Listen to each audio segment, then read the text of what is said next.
Hey guys, and welcome back for another short flow. Today's session is going to be focusing on your wrists, your elbows and your shoulders. You're not going to need anything at all, just some space on the floor, a mat if you have one, and whenever you're ready, come and join me in a kneeling position in the centre of your mats. So if you just come back to a kneeling position at the back of your mat, we're just going to come onto our hands and knees. So hands should be under shoulders, knees under hips, and we're just going to take the elbows back towards the knees, hovering them above the ground and then taking them out and to the sides and then pressing back up to that kneeling position again.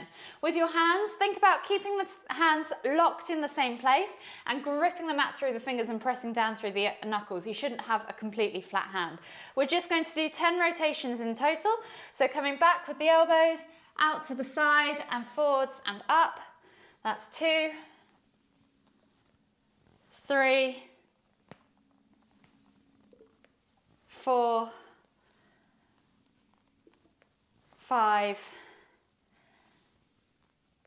6, 7, 8, 9, 10. Once you've done those, you're going to stay in this kneeling position and you're going to take one hand, the back of the hand to the floor, palm facing up, and with the other hand you're going to make a fist, punch into that hand, into the palm of that flat hand to the floor, and then think about extending through the arm and really finding that length so you're pressing into the ground.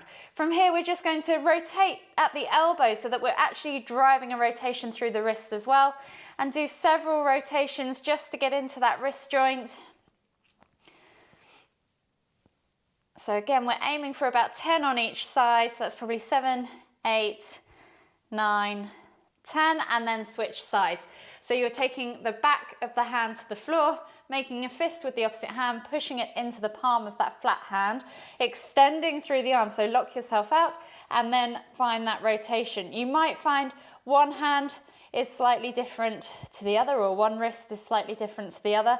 Make note of that and just keep working on these movements where the mobility is maybe not so great. And again, we're doing about 10 rotations, so I've probably got about 3 or 4 left. 3, 2, 1, and then relax. We're just going to take the hands now, fingertips back towards the knees, and we're going to do what we call a palm walk forwards and back. So you're just walking the palms, flattening the heel of the hand to the floor, going as far as you can go or mobility allows, and then walking them back towards the knees. And we're just going to do 5 forwards and backward walks with the palms as far as you can go, so just under the shoulders probably for most, and then all the way back towards the knees, and then back forwards again. So this is 3,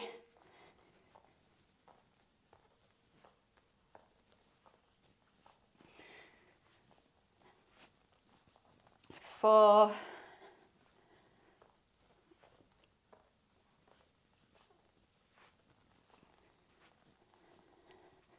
5.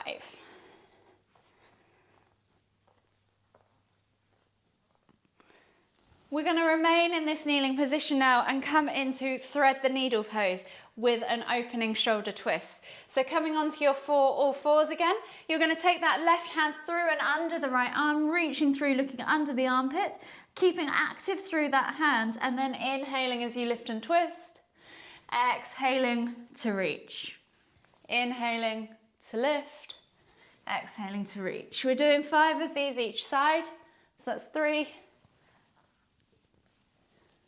4, 5, and then coming back to center again and switching sides. So that right arm is going to go all the way through, right shoulder to the floor, looking out under the armpit, inhaling to lift, exhaling to reach. Again, 5 reps on the opposite side, really feeling that position at each end of the movement. 4, last one, 5, and then coming back to center.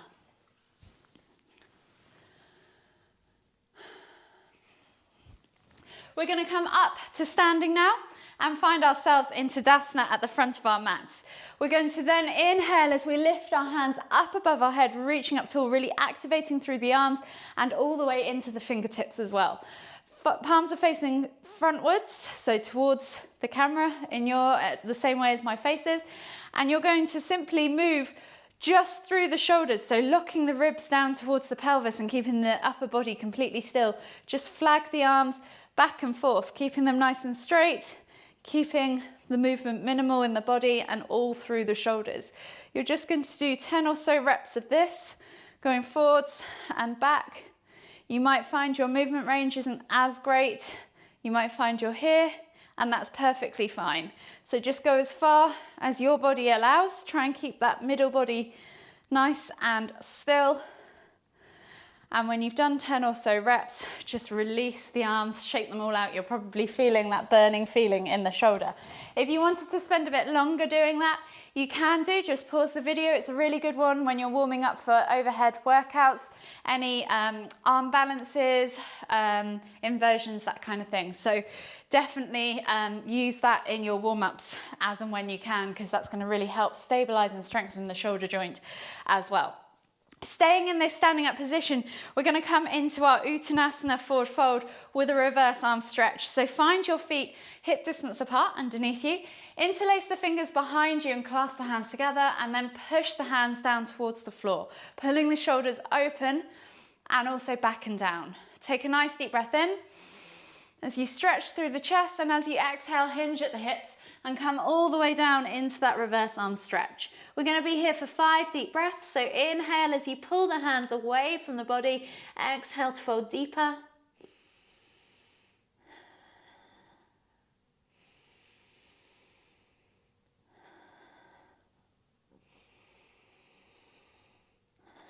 Two more breaths to go. Last deep breath all the way in. Exhale, release the hands, shake it all out, and then inhale as you come all the way up, back to standing. The next pose we're going to do is cow face pose. So I'm going to twist myself around towards you. Take your feet out in front of you, soles of the feet on the floor, and we're going to take the right foot underneath the left, bringing that knee directly in front of you.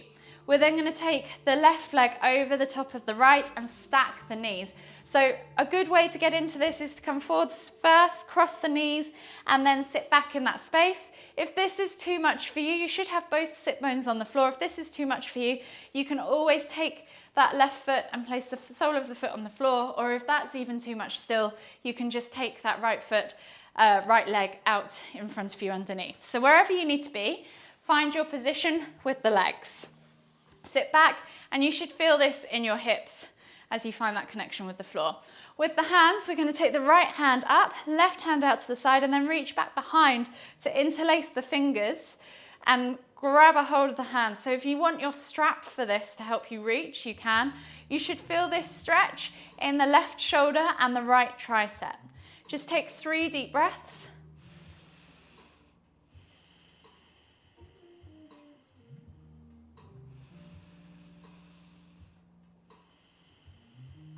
Last deep breath all the way in. Exhale, release the hands, and then inhale to lift the knees. Exhale, unravel the legs. So we're coming back to that position, but we're switching sides now. So we're taking the left leg under, bringing that knee directly in front of you, and then the right leg stacks on top. So remember, if you needed to do the variations, you've got those with the leg extended or the foot just simply on the floor. If you're comfortable and you can do it, you can always come forwards, cross the legs, and then sit back, so that you have that perfect seated position. So your soles of your feet should be facing upwards either side of your hips. You should now feel this in the other hip.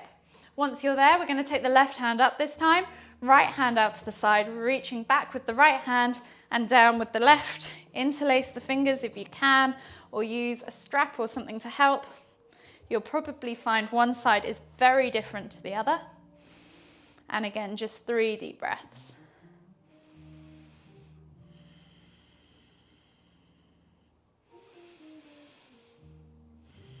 Last deep breath all the way in.